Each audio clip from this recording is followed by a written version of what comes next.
శ్రీ ప్రజా వైద్యశాల బుచ్చిరెడ్డిపాలెం యూట్యూబ్ ఛానల్కి స్వాగతం. ఈ గాడిద గడపాకు అనేది ఈరోజు చెప్పబోయేది. గాడిద గడపాకు చిన్నపిల్లల్లో విరేచనం కాకుండా ఉంటే గాడిద గడపాకుని తీసుకొని ఆమ్లంలో వెచ్చజేసి బొడ్డుపై కట్టిన ఆ లోపల ఫ్రీగా లెటిన్ అనేది వస్తుంది. మెల్లి పురుగులు కూడా చచ్చిపోతాయి.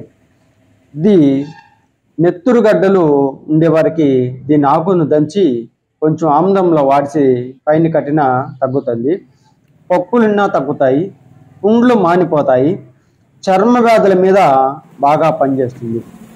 పశువులకి గుర్రమ్మ వాతం కానీ పశువుల వాతం కానీ అటువంటి దానికి ఉంటే ఈ యొక్క ఆకు తీసుకొని మెత్తగా దంచి ఆమ్లంలో వాడిసి ఒక నిమ్మకాయ అంత ఆకు లోపలికి కడుపులోకి ఇస్తే అది లోపల వాతం అనేది బాగా తగ్గుతుంది.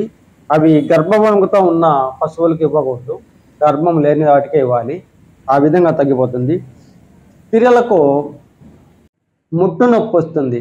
అటువంటప్పుడు ఆమ్లము ఈ ఆకు కొంచెం మెత్తగా వాడిచి ఉండలుగా నూరేసి ఉండలుగా కట్టుకొని ఒక 3 రోజులు కానీ 4 రోజులు కానీ ఉదయాన్నే తీసుకుంటుంటే అది ఆ నొప్పి అనేది బాగా తగ్గుతుంది.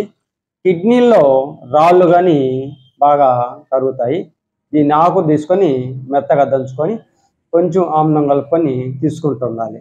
తీసుకుంటుంటే ఆ లోపల రాళ్ళు అనేది కరిగిపోయి బాగా ఉంటుంది. ఈ వీడియో మీకు నచ్చినట్టయితే లైక్ చేయండి, షేర్ చేయండి, సబ్స్క్రైబ్ చేయండి, బెల్ ఐకాన్ నొక్కండి.